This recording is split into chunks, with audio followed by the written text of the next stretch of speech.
Boa noite. Estamos no ar. Este é o programa de inauguração do blog Prometeu Liberto.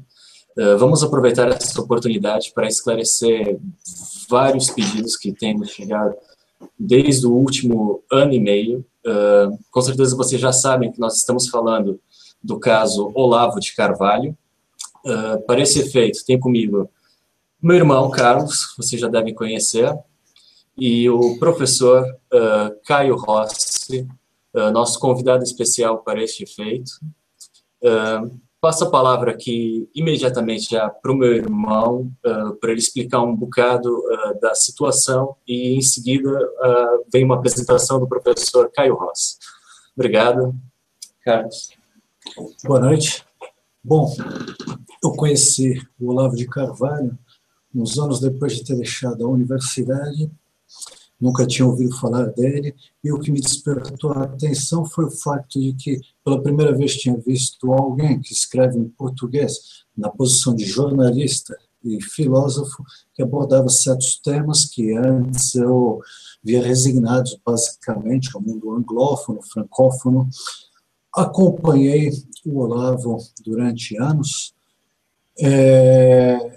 sempre com algumas reservas em relação a algumas coisas que ele dizia em política e história, mas achava isso irrelevante, pois eu considerava que era tudo devido a uma diferença de formação. Uns anos mais tarde, eu resolvi, devido ao fato de nunca ter cultivado o estudo da filosofia, aproveitar o início do curso, online do Olavo, me inscrevi. Queria aprender filosofia, perdi rapidamente o interesse, mas o meu interesse por política e história me levou a aproveitar os contactos que fui lá fazendo, e assim fiquei no curso, sem grande interesse pela parte filosófica durante algum tempo, até que as circunstâncias políticas, eu diria, nos últimos 2 anos, começaram a me deixar incomodado com certas coisas que ele continuava a dizer. Resolvi aplicar um método que ele recomenda a todos os seus alunos, no caso de terem professores que verdadeiramente não dominam o assunto, ou podem estar lá a omitir e a mentir, e resolvi inquiri-lo. O resultado foi uma série de omissões, brincadeiras e saídas, sem jamais ter abordado as minhas questões, os fatos que eu mostrava. E quando eu resolvi pô-lo contra a parede, a reação dele me deixou intrigado. Eu vi que havia qualquer coisa ali e comecei a investigar.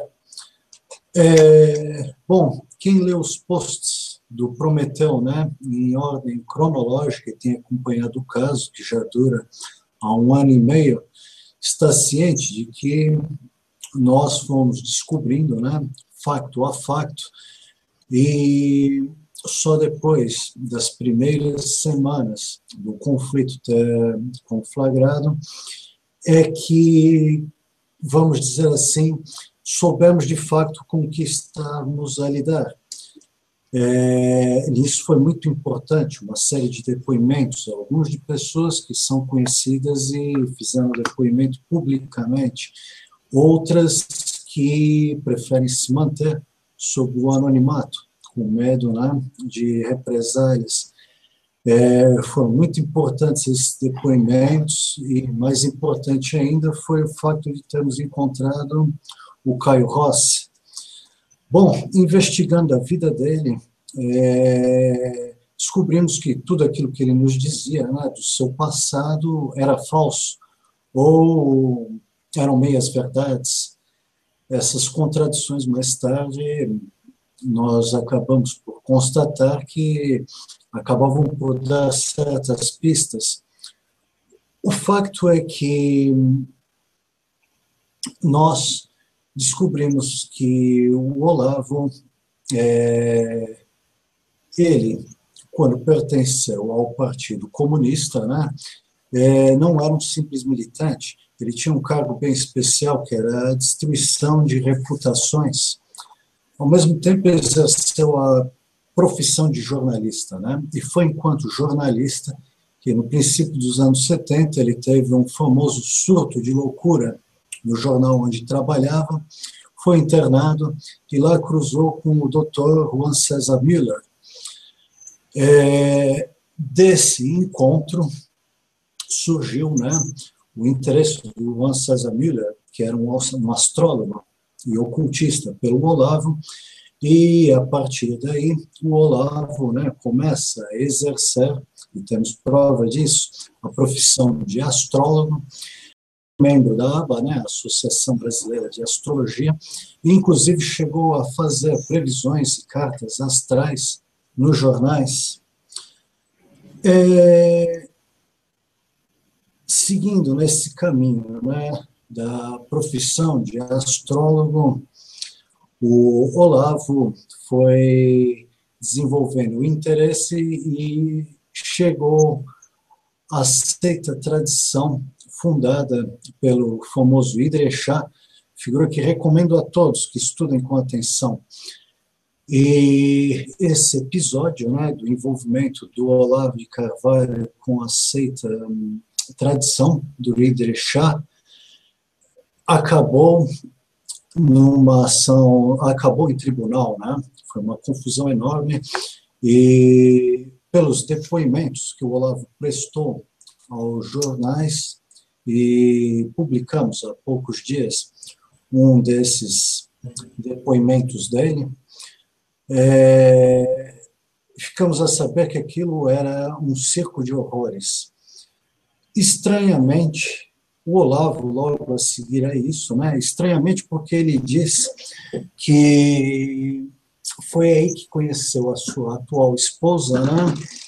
E logo a seguir ela se converte ao cristianismo. Mas, estranhamente, depois dessa experiência terrificante, ele entra para a Tarika, né? Do Fritjof Schuon, e pela carta do Martin Links, ficamos a saber que as práticas estranhas continuavam.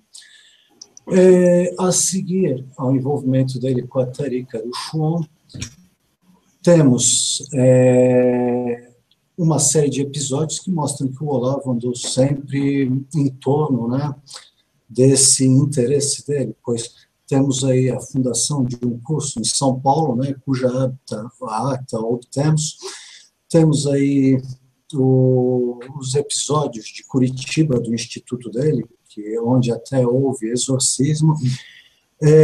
Temos aí uma série de institutos que giram em torno deles, todos eles divulgando material, né, sempre relativo a tudo isso que temos visto que é o grande interesse dele na vida, mas tudo isso só poderá ser compreendido se voltarmos a esse ponto-chave, que foi o encontro entre o Fritjof Schuon e o Olavo de Carvalho. Bom, agora eu gostaria de passar a palavra ao Caio Rossi, pois ninguém pode descrever melhor isso do que ele. Então, Caio? Bom, oi. Bom, eu sou o Caio, o Caio Rossi. Eu tive contato com o Olavo há alguns anos atrás e fui colaborador do Mídia Sem Máscara. Cheguei, inclusive, a ser diretor do instituto que mantinha o Mídia Sem Máscara. Por coincidência, por outras vias, eu acabei conhecendo um dos filhos dele, que era de uma Tarika Sufi, e acabei me tornando membro, até porque já vinha estudando perennialismo, René Guénon, Schuon e tudo mais. Com o tempo, fui me distanciando por uma série de razões, que não cabe agora entrar, mas, de qualquer forma, eu vim estudando esse assunto por um bom tempo, e discutindo com amigos, muitos interessados na internet em perennialismo, em tradicionalismo, E comecei, através dessa investigação toda, e nos últimos meses, sobretudo, comecei a descobrir o lado B, né, que na realidade é o lado mais interessante e mais importante do perennialismo. Isso é muito importante para as pessoas entenderem. A gente está vendo agora uma infiltração, né, a gente percebe uma infiltração na igreja, e uma infiltração não só na igreja, até em outras tradições, né, esses grupos perennialistas, pessoas ligadas ao perennialismo, e existe um projeto aí por trás, e um projeto que mesmo a maioria das pessoas que estudam perennialismo e acham que o perennialismo, na realidade, é um movimento intelectual, na realidade, os livros, a literatura perennialista, na realidade, só a parte externa. Quer dizer, são grupos que estão em ação e nem tudo está tão claro nos livros. Para você entender exatamente do que se trata, você tem que fazer uma investigação muito profunda em detalhes que aparecem nos livros e também nos acontecimentos históricos, né, nos fatos históricos que realmente vão ocorrendo nesses meios. Então, a ideia é, a partir de hoje, começar em breves encontros, dar uma explicação sobre do que se trata o perennialismo. A ideia é tentar hoje, o mais rápido possível, vou tentar fazer isso em menos de meia hora, dar um apanhado geral do que se trata o perennialismo e, mais do que isso, destacar o que é de mais importante nele, que a maioria dos estudiosos do perennialismo desconhecem, e que é a chave para você entender o que está acontecendo, tanto nessa nova direita brasileira, que tem surgido em alguns lugares, como Porto Alegre, Curitiba, São Paulo, como um plano mais geral, seja de penetração da igreja, seja de outras religiões. E eu gostaria de começar dando uma ideia geral de quem é Shimon, quem é Guénon, e do que eles falam de fato, não exatamente aquilo que os estudiosos do perennialismo imaginam que eles estão falando, ok? Então, vamos lá. Para isso, para tentar facilitar a apresentação, eu preparei alguns slides em PowerPoint para as pessoas poderem acompanhar. Okay? Então, esse aqui é o Fridtjof Schwann. Ok, dá para ver aí? Sim, perfeitamente. Ok. Bom, esse é o Fridtjof Schwann. Foto dele já chegamos lá. Então, esse é o Fridtjof Schwann, que foi o mestre espiritual do Olavo de Carvalho. Admitido por ele, inclusive. Quer dizer, isso não é um segredo. Né? Mas, para quem tiver dúvida e achar que o que vale é o que está escrito, então temos aqui a tese de mestrado do Mário Alves da Silva Filho, da PUC de São Paulo, intitulada Mística Islâmica em Terra Brasílias, o Sufismo e as Ordens Sufis em São Paulo. É uma tese de mestrado de 2012, pode ser baixada da internet. Nessa página, nessa tese, na página 29, há uma referência ao filósofo Olavo de Carvalho, que foi membro da Ordem Sufi Maria Mia, fundada pelo também filósofo, na realidade não é exatamente filósofo, Fridtjof Schwann, ok? Agora, como o Olavo relata a sua entrada na Tariqa? Segundo ele se interessou pelo assunto e começou a trocar cartas com Rama Coomaraswamy, que era filho do Ananda Coomaraswamy, um famoso perennialista também, e o Rama é conhecido por ter se envolvido no episódio dos sede vacantistas da Sociedade Pio X, né? Bom, segundo relata o Olavo, ele trocou correspondências com o Rama Coomaraswamy, esse aqui já falecido. Eu cheguei a trocar uns 13 e-mails com ele, e ele é conhecido no meio católico por ser autor de um dos livros mais conhecidos criticando o Vaticano II, que é os ensaios sobre a destruição da tradição cristã. É muito interessante que a influência desse pessoal na nova direita brasileira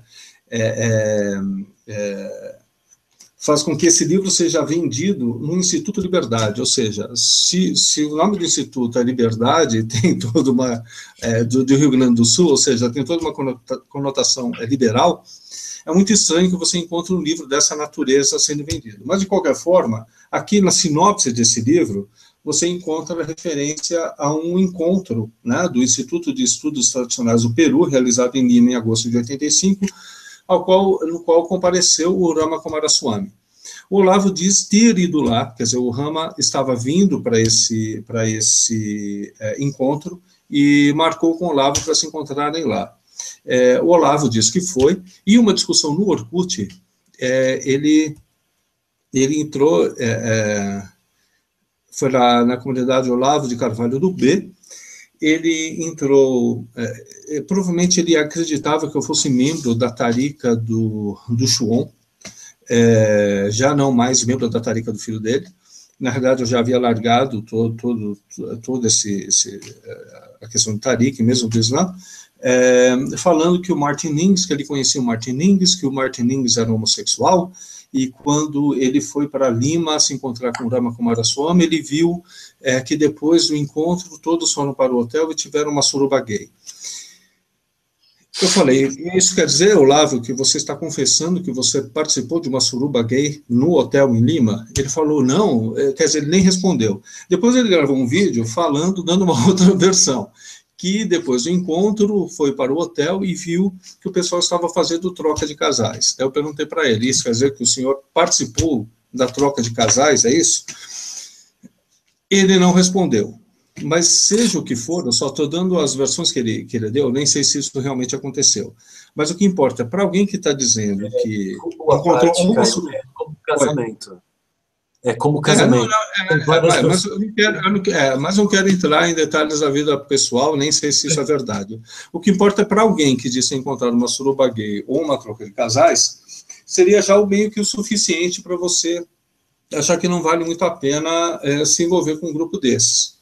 Mas, no entanto, apesar desse testemunho dele, ele diz que depois ele foi para Bloomington se encontrar com o próprio Fridtjof Schuon. Para quem vê essa foto, você imagina que seja um senhor muito distinto. Até você encontrar umas outras fotos que circulam pela internet de o João em rituais um pouco mais à vontade. Então, enfim, tudo me parece muito estranho, né? Sejam surubas, trocas de casais, surubas gays, e encontrar um mestre dessa natureza. Eu normalmente nessa situação, se eu chegasse até lá, se fosse o caso, eu daria meia volta e voltaria para o Brasil dizendo, desculpa, foi engano. Continuem o que vocês estão fazendo, mas não era exatamente isso que eu estava procurando. Mas ele voltou, mas como um representante do Schuon no Brasil, um Mukadam do Schuon. Ou seja, ele parece não ter se espantado demais com tudo que ele afirma ter visto, né? Na hora gostou, cara. Ok, não vou entrar não vou ficar fazendo elucubrações sobre a vida pessoal, só quero demonstrar a natureza da Tariqa do Schuon, né, do grupo do Schuon. Na tese de mestrado,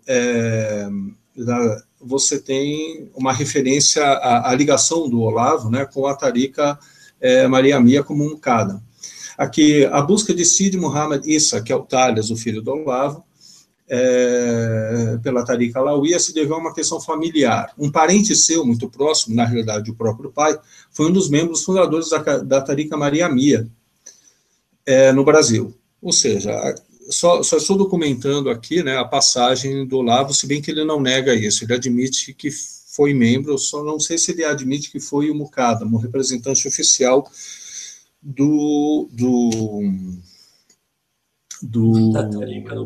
da Tariqa do Schuon aqui no Brasil. Bom, isso é só para dar uma ideia das ligações e das referências que o Olavo dá. Quando a gente está falando em perennialismo, do que se trata isso, né? A gente já teve uma ideia, mais ou menos, de onde as pessoas envolvidas com perennialismo podem chegar. Agora, eu gostaria de dar uma ideia mais clara para quem está assistindo e não sabe do que se trata o perennialismo. quais as ideias, né? Um resumo bem breve para as pessoas terem noção de mais ou menos do que se trata. Bom, o perennialismo também é conhecido como tradicionalismo.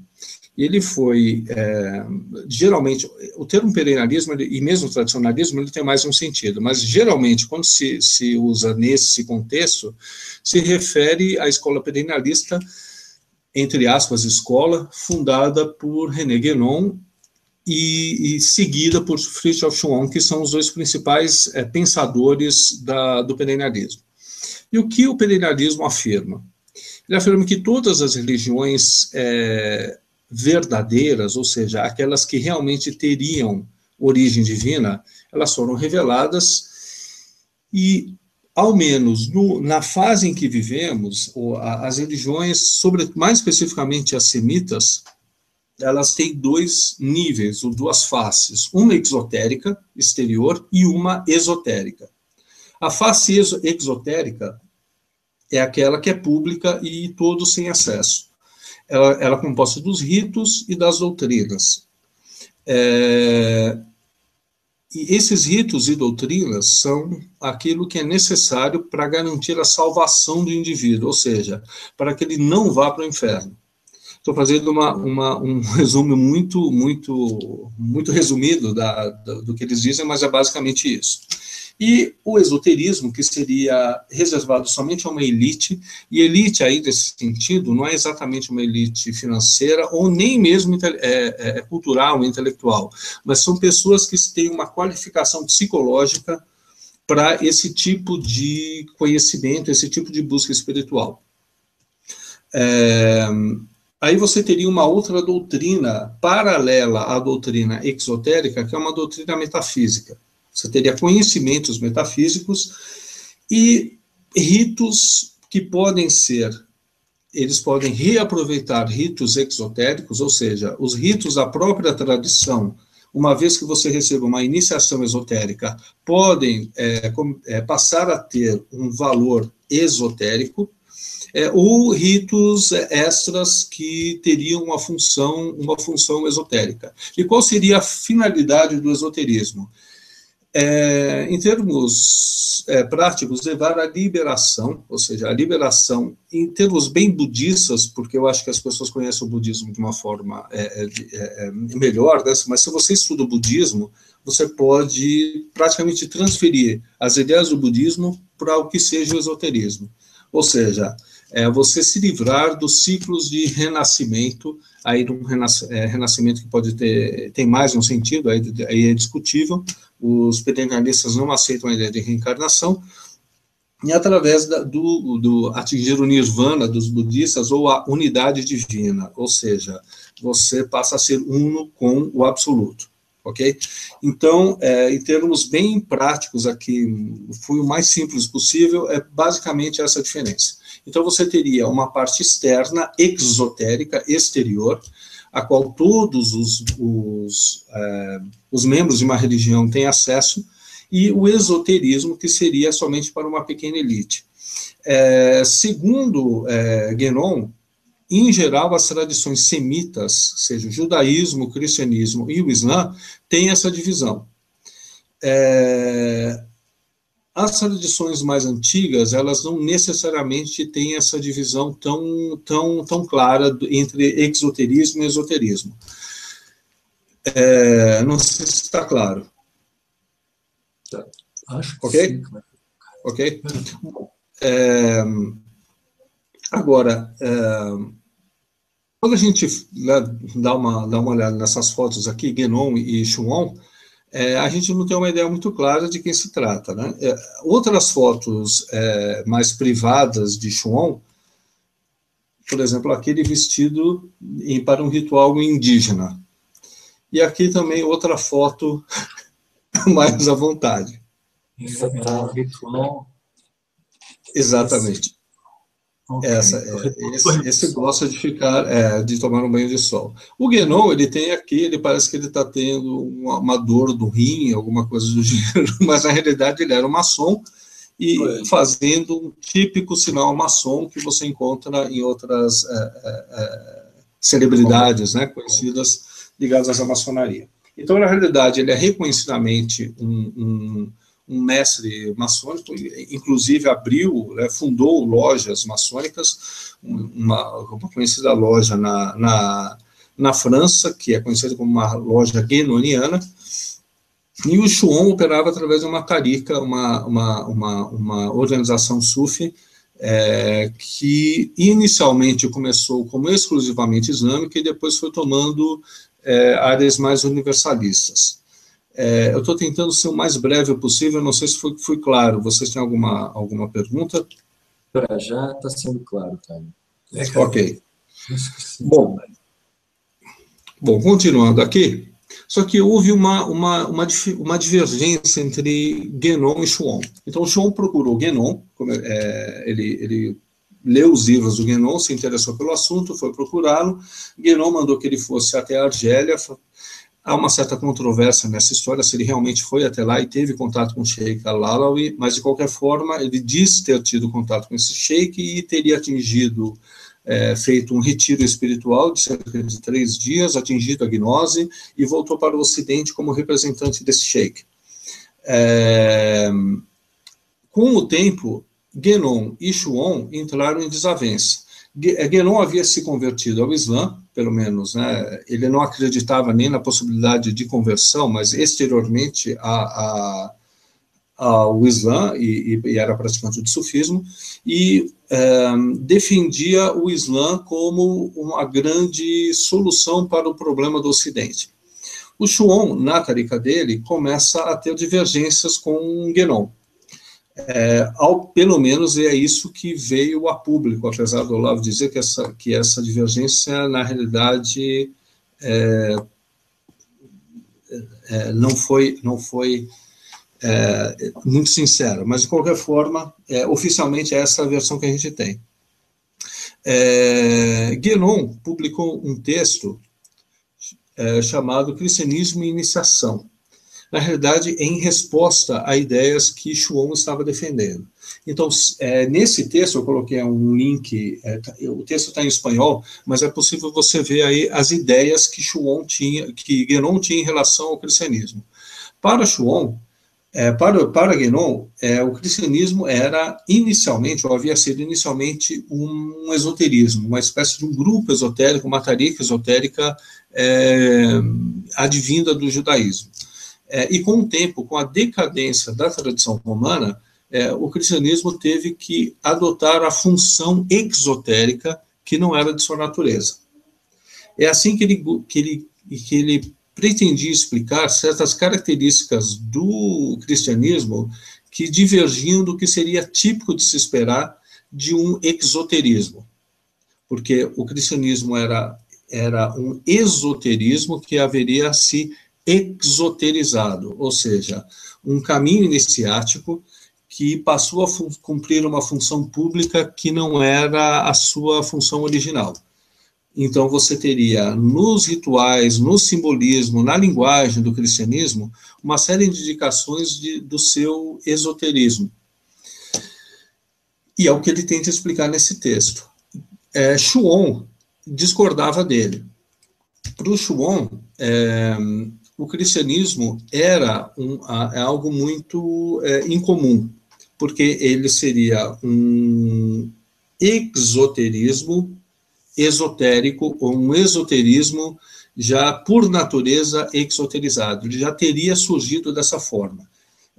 Shuon justifica isso dizendo que, diante das possibilidades universais, uma dessas possibilidades é que haja um esoterismo exoterizado, e é o caso do cristianismo.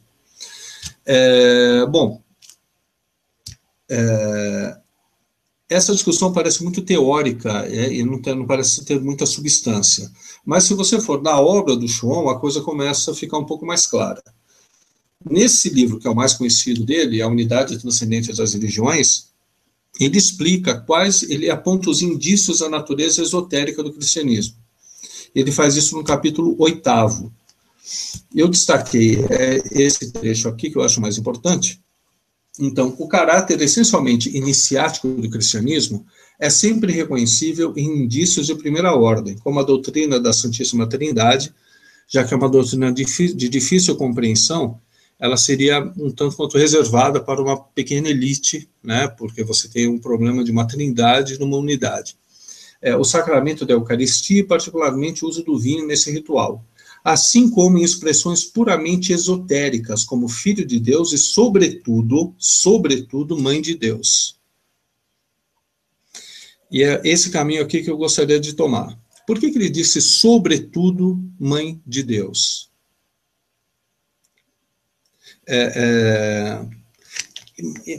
O que é mais estranho ainda, quando eu li esse livro pela primeira vez, é por que o culto à Mãe de Deus e a referência à Mãe de Deus seria algo puramente esotérico, se o culto à Virgem Maria tem um apelo tão popular.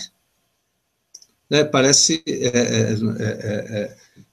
existe uma certa divergência aí entre a forma como ele descreve, né, da realidade. O culto à Virgem é um culto muito popular, não é um culto esotérico. Correto? Sim, bom, sim. Daí é preciso entender o que ele quis dizer com isso. Então, vamos lá.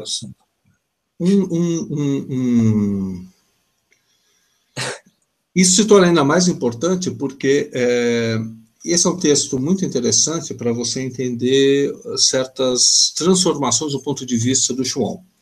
O Chuon ele dizia ter contatos com a Virgem Maria, isso desde antes do contato com Guénon.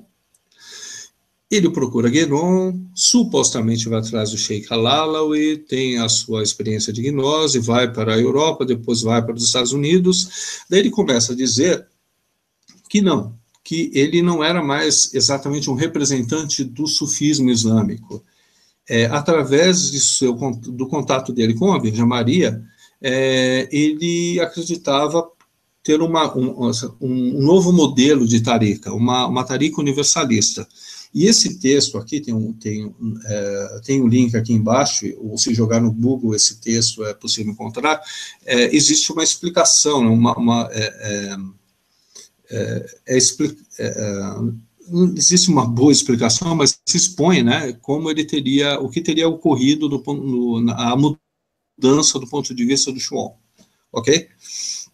Por isso ele muda o nome da tariqa de Al-Alawi, que vem do Sheikh Al-Alawi, para Maria Mia, ou seja, ele passa a atribuir a sua, como mestre espiritual, não mais Al-Alawi, mas diretamente a própria Virgem Maria. Ok? Perfeito, cara. Ok. Desculpa, é muita informação que eu estou tentando resumir o máximo possível. Bom, aqui é a Virgem Maria dele. A Virgem do Chuon. Essa é a Virgem do Chuon. Ela é um pouquinho é um pouco diferente, deveras.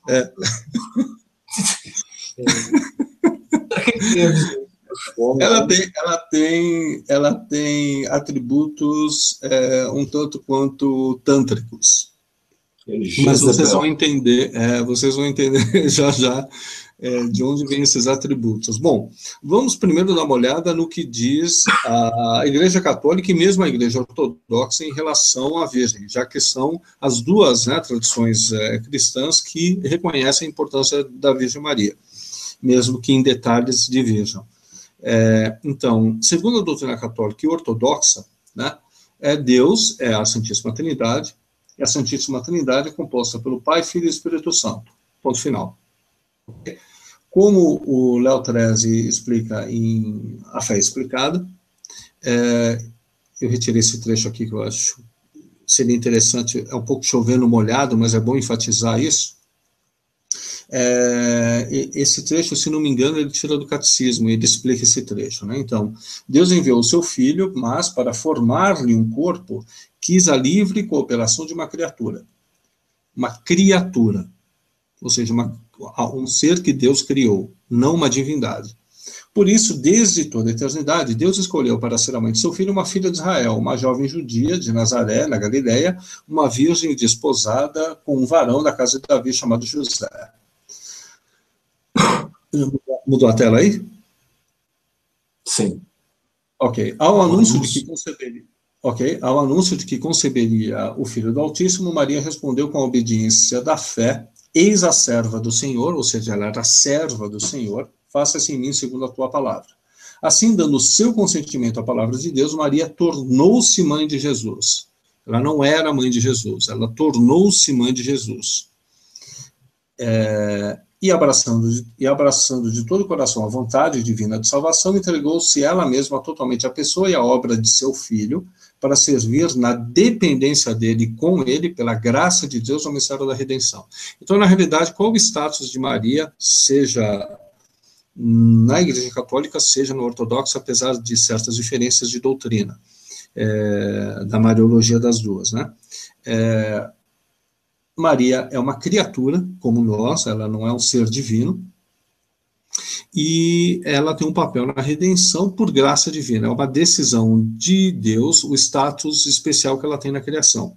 Não é uma condição da natureza dela, é uma decisão divina que ela tenha um papel, esse papel, muito provavelmente, em consequência, ao menos pela narrativa bíblica, né, do que teria ocorrido com Eva. Então, ele usa a mulher para esmagar a cabeça da serpente. De qualquer forma, é essa a narrativa oficial da igreja, ok? Seja católica, seja ortodoxa. Ela não é uma deusa-mãe. Ela não é a mãe de Jesus, a mãe do Logos. Ela não pré-existia a Maria. Que é diferente do Logos divino, ele existe já na eternidade, né? Antes da criação. E daí depois surge o universo, né? Ela não existia. Jesus o Logos não saiu dela, né? Somente a encarnação de Jesus saiu de Maria. Isso é uma diferença muito importante, porque se o Logos tivesse saído dela, ela seria uma deusa também, encarnada, não só Jesus Cristo, ok? Dá para acompanhar? Sim, cara. Ok. Mas só que o cristianismo, a tradição judaico-cristã, conhece uma deusa-mãe, que é a Xera. A Xera faz parte do panteão cananeu, onde ela é a deusa-mãe, criadora dos deuses e esposa de El, que é o supremo Deus criador. Esse é um culto, né, pré-hebraico, né, ou pré-judaico. O culto a ela era associado a serpentes e a árvores sagradas. Eu estou lendo aqui. O culto frequentemente se apresentava em torno de pilares ou postes erguidos em substituição a essas árvores, como se encontra em Deuteronômio 16, versículos 21 e 22. É muito interessante, muito importante ler isso daqui. Moisés continuou dizendo: quando vocês construírem um altar para adorar a Deus, o Senhor, não coloquem perto dele um poste da deusa Acera ou Axera, ou uma coluna do deus Baal.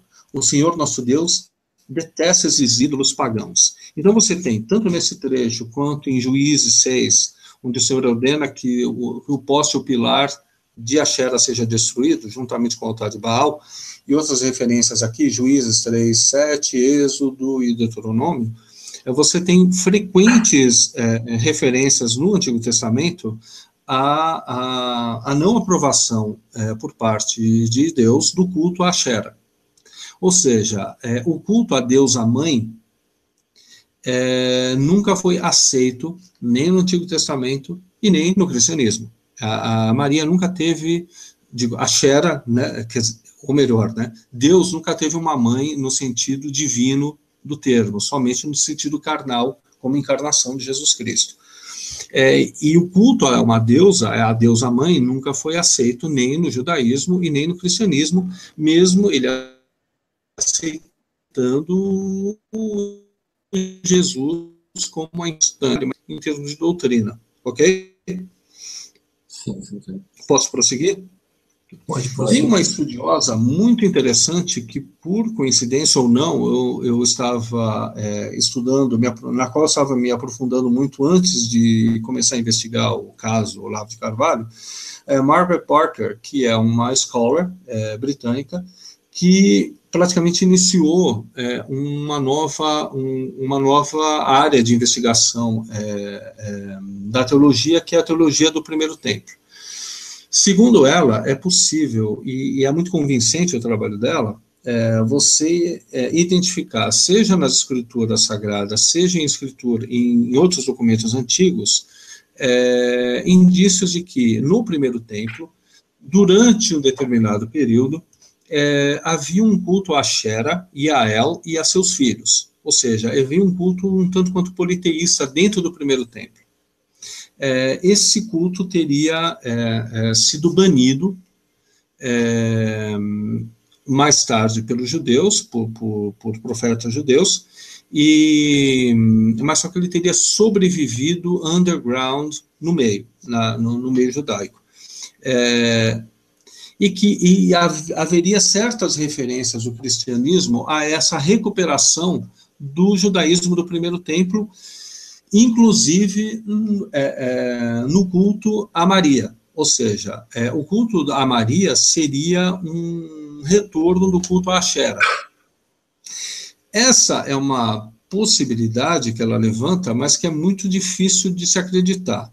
Primeiro, porque se o cristianismo era um retorno a esse politeísmo do primeiro templo, como é possível que os cristãos admitissem que Jesus era a encarnação de Deus, o que poderia, do ponto de vista desse culto do primeiro templo a qual ela se refere, seria algo aceitável, mas como eles poderiam aceitar Jesus Cristo como Deus e não Maria como a encarnação de Axera?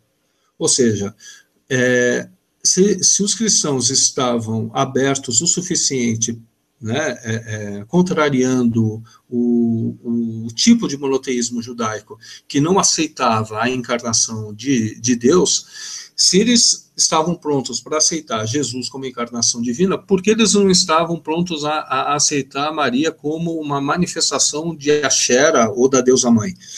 Então me parece muito difícil manter essa posição. E um outro problema é que, pelo menos um testemunho do Dionísio Areopagita, eu não sei exatamente a pronúncia, eu não sei se é Areopagita ou Areopagita, não sei, ou pseudo-Dionísio para a Igreja Católica hoje em dia, mas existe uma carta dele para Paulo, que se encontra no Vaticano, em que ele narra o encontro que ele teve com a Virgem Maria. E é importante essa carta porque o Dionísio é considerado o mais gnóstico, ou a mais gnóstica fonte cristã. Então, ele estaria o mais próximo possível, segundo acreditam os perennialistas, do ponto de vista do gnosticismo perennialista. Mas só que o que ele diz na carta não confirma o culto à deusa mãe. Você pode encontrar, tem aqui as cartas dele, e você pode encontrar essa referência nesse site da Igreja Ortodoxa na América.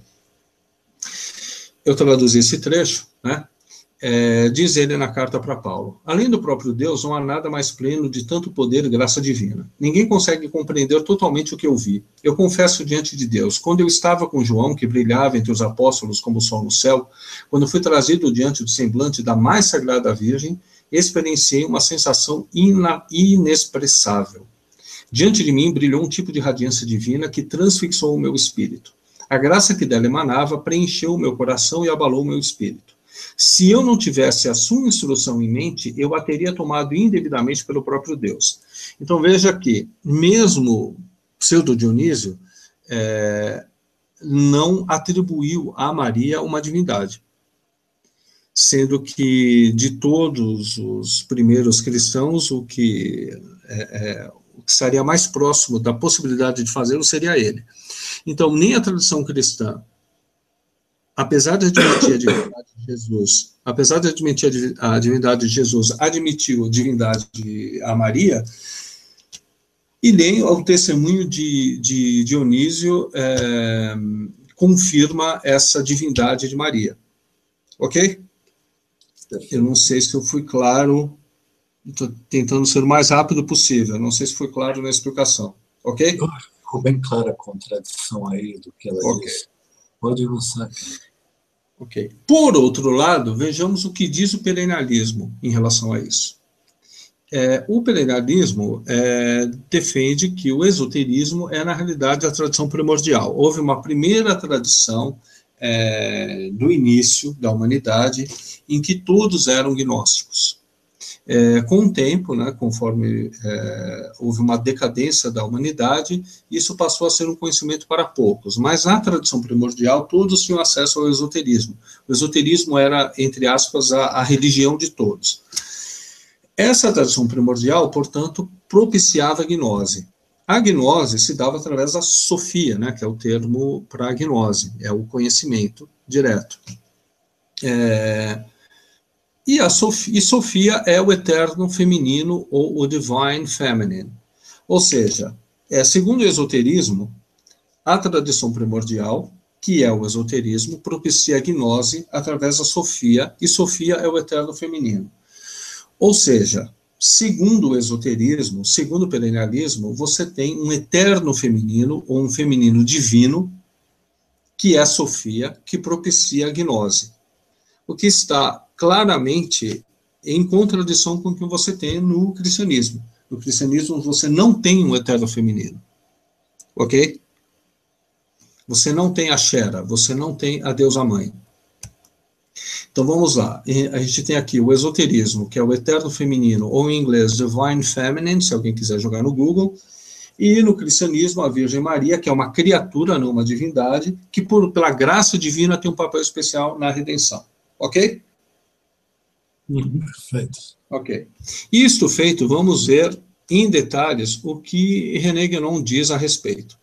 Esse é um livro, Studies in Hinduism, do René Guénon, que é uma coletânea de trabalhos dele relacionados ao hinduísmo, e o 10º capítulo se chama Maya. Eu li o capítulo inteiro, mas achei uma forma mais sintética de expor nesse livro, Prophet for a Dark Age, que é um companion para o trabalho do René Guénon, do Graham Ruth. Ele explica vários conceitos que você encontra na obra de Guénon. Na página 73, ele explica o conceito de Maya em Guénon. Aqui está em inglês, que eu quis manter o original para as pessoas, enfim, pesquisarem, né?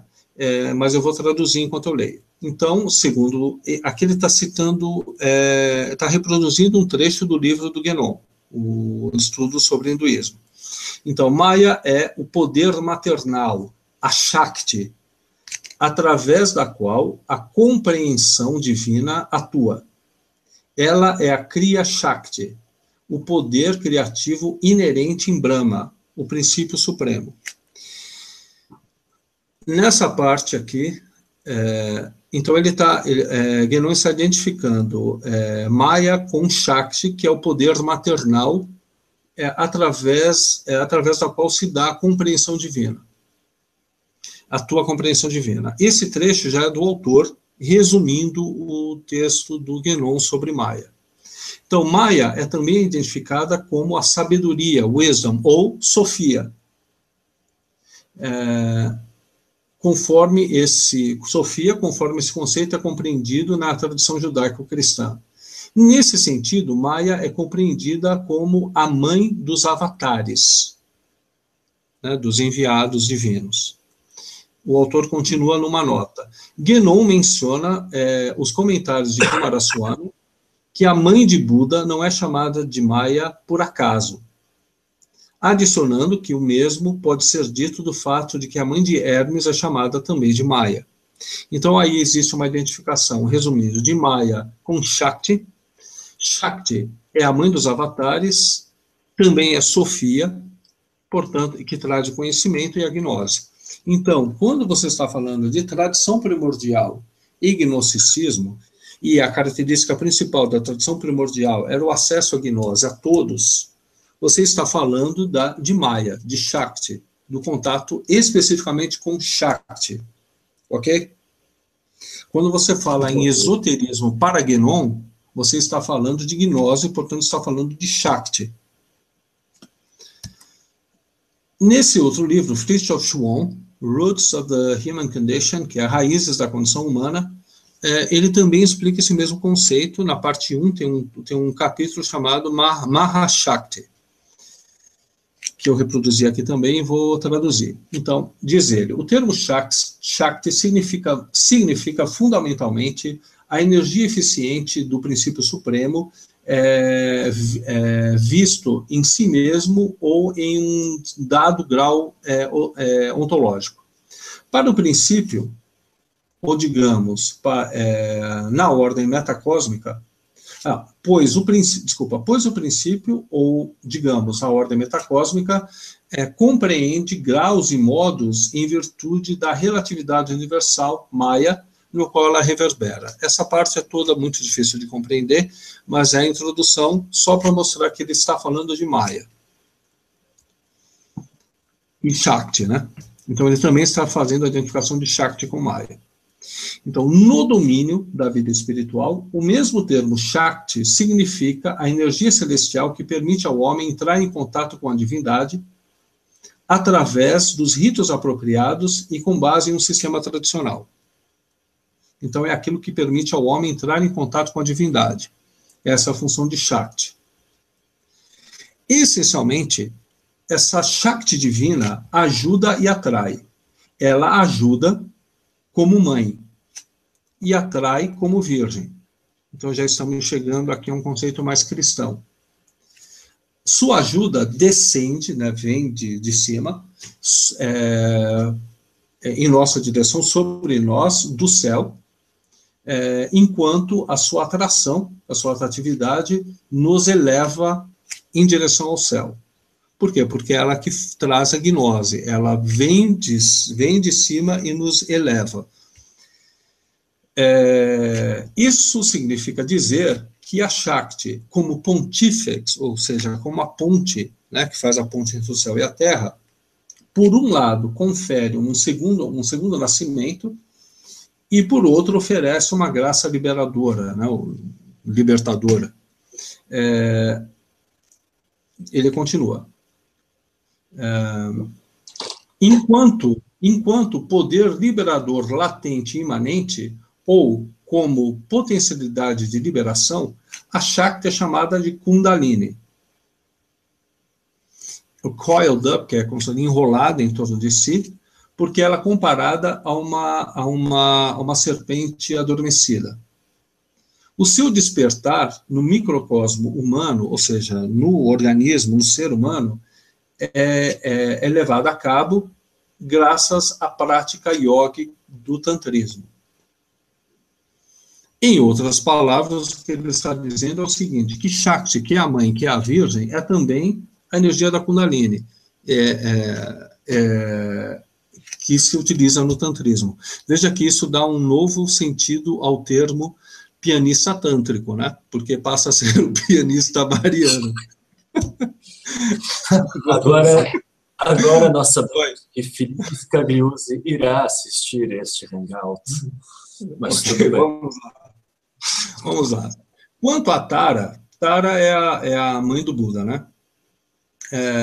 Ela é derivada de Prajnaparamita, a sabedoria transcendente, ela é a mãe de todos os Budas e a salvadora, portanto, Shakti. Da mesma forma, Maria, mãe de Jesus, foi qualificada como a mãe de todos os profetas e corredentora, sem mencionar o epíteto realmente muito elíptico, ou seja, com poucas palavras, mas que expressa muitas coisas, por isso é difícil de entender, de mãe de Deus. Então aqui ele está explicando por que o termo mãe de Deus é um termo esotérico. Porque se refere à função de Maria como Shakti, ou seja, como Kundalini. É a Maria tântrica do Guénon, do Schuon, e do Guénon também, né? Quer dizer, é muito comum as pessoas, os perennialistas, identificarem os distúrbios, né, do Schuon como se fossem uma chonice, mas na realidade você vê que ele aqui está explicando em detalhes o que está explicado em Guénon. A diferença entre Guénon e Schuon é que Guénon foi se enfiar lá no Egito, no Cairo, fazendo práticas que ninguém sabia, talvez ele ficasse até mais peladão do que o Chuon, não é? É só que a gente não tem contato com isso. A diferença é que o Chuon foi para a terra, né, das celebridades, então ele acabou chamando a atenção. Mas as ideias são exatamente as mesmas. Esse último exemplo nos mostra que a Shakti pode ser uma pessoa humana,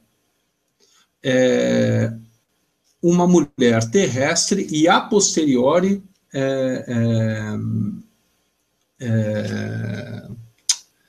celeste. Mas, de qualquer forma, quer dizer, ele está atribuindo aqui a Maria o papel de Deusa Mãe, né, a manifestação, mesmo que ela em si, carnalmente, não seja Deusa Mãe, ela é a manifestação dessa Deusa Mãe, que é a Shakti, que é a Kundalini, que é a Sofia, que é a gnose, que traz a gnose.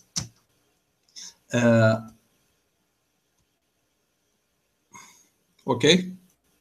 Então, resumidamente, diz Chuon que Shakti é a Kundalini, que é a Maria, que é a gnose, que traz a gnose. Ou seja, a Maria é a portadora da gnose.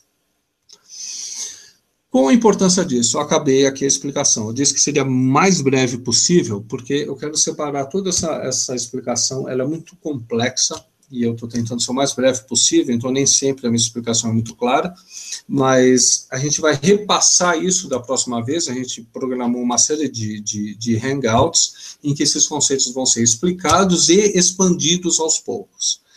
A ideia é mostrar no próximo hangout mais sobre essa ideia de a deusa mãe, e também como isso aparece no Islã.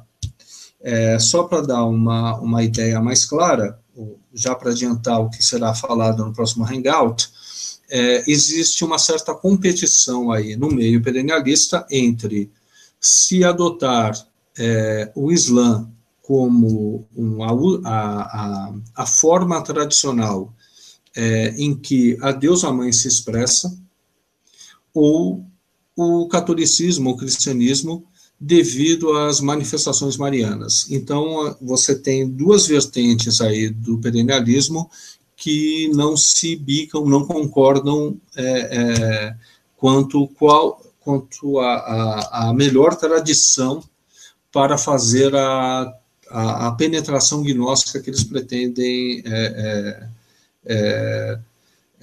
produzir, conforme Guénon adianta, quando houver um debacle da civilização.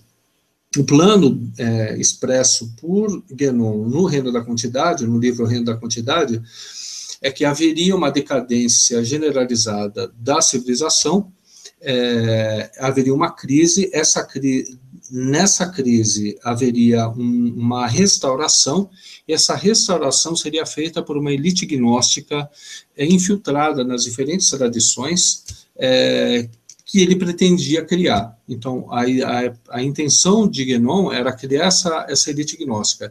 Ele só, durante diferentes fases da vida dele, acreditava ser possível fazer isso dentro do catolicismo. Depois ele apostou na ortodoxia, no cristianismo oriental, e por fim acabou adotando o Islã.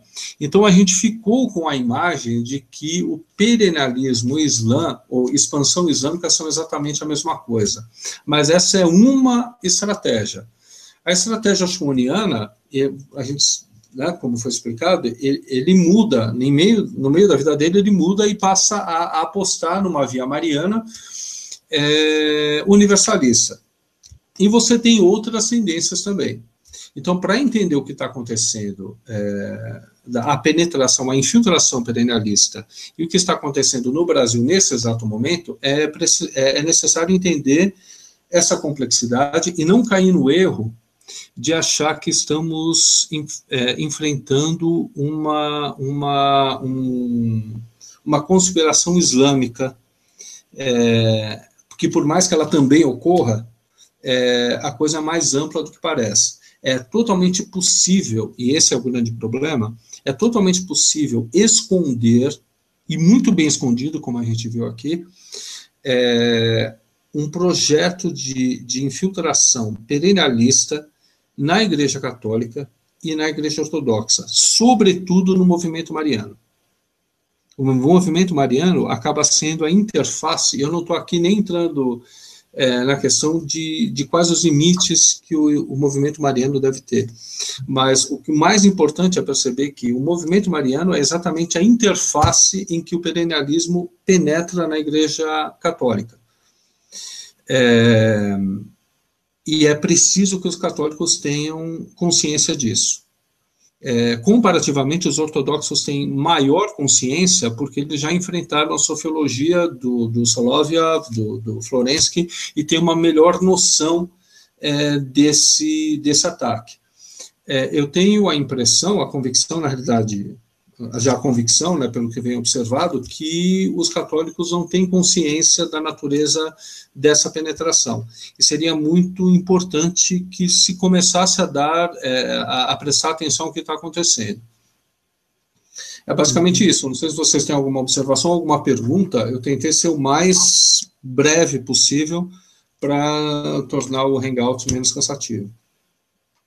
Eu também corri a jato ali na descrição de como chegamos aqui, né? Aquela descrição inicial, mas eu acho que ficou aqui claro qual é, vamos dizer assim, o princípio, né, da investigação e o que toda a gente deve compreender para entender de fato o que está em causa aqui, porque isso é algo cuja importância não se restringe ao Brasil, né? Muito pelo contrário. Tivemos aí a possibilidade, graças a um charlatão no Brasil, né, cruzar com descobertas que eu penso que têm relevância mundial. E, bom, para o próximo Hangout, né, vamos aí então voltar a abordar o assunto, ou melhor, o Caio vai fazer a exposição, porque basicamente nós não temos trabalho, Caio, aqui nessas conversas. Preparaste tudo muito bem, está de parabéns, Caio, sinceramente. Vocês contaram o tempo? Eu não contei. Ainda estamos no ar. Não, tudo bem, mas acho que deu menos de meia hora, né? Que era a minha intenção fazer o mais breve possível. Por volta disso. Bom, seja lá o que for, eu fiquei com a impressão que foram 10 minutos, Caio, com vontade demais. Ótimo. Eu espero que as pessoas aproveitem a oportunidade de colocar as questões que ficaram talvez menos claras para o público. A gente já está um bocado contaminado, porque é mais de um ano levando com essa informação. Para a gente é um bocado imediato entender onde o cara está querendo chegar, talvez para as outras pessoas não seja. Por isso, podem enviar questões para a gente. Eu aviso já que os comentários vão estar desativados. Infelizmente, as Olavetes que desejam nos insultar, procurem outros meios. Continuem enviando mensagens. Por favor, nosso sucesso depende de vocês. Caio, eu não sei se queres mandar alguma mensagem, alguma coisa. Não, basicamente isso. E que as pessoas, sobretudo as pessoas, aos católicos tradicionalistas, que não entendam isso como um ataque ao tradicionalismo e nem a muito menos ao culto a Maria, mas o esclarecimento e a necessidade de se alertar para, primeiro, uma possível interface, a interface que ocorre entre o perennialismo e o movimento mariano, e também ficar atento aos limites que se deve ter em relação ao culto a Maria, porque não é muito difícil, através de uma pequena distorção, você está cultuando Shakti ou Ashera e não mais Maria. Então, é algo que sobre as quais as pessoas precisam ficar muito atentas. Só isso. Eu acho que elas entenderam o modelo sobre o qual esse plano está sendo executado. A gente vai poder abordar certas sutilezas no futuro, como eles inserem a heresia de maneira discreta. Existem vários exemplos disso na net, felizmente. E eu acho que é tudo. Tá bom pelo programa. Ok. Obrigado a todos, nos acompanhem. E boa noite. Boa noite. É isso. Boa noite a todos. Boa noite. Abraço. Obrigado.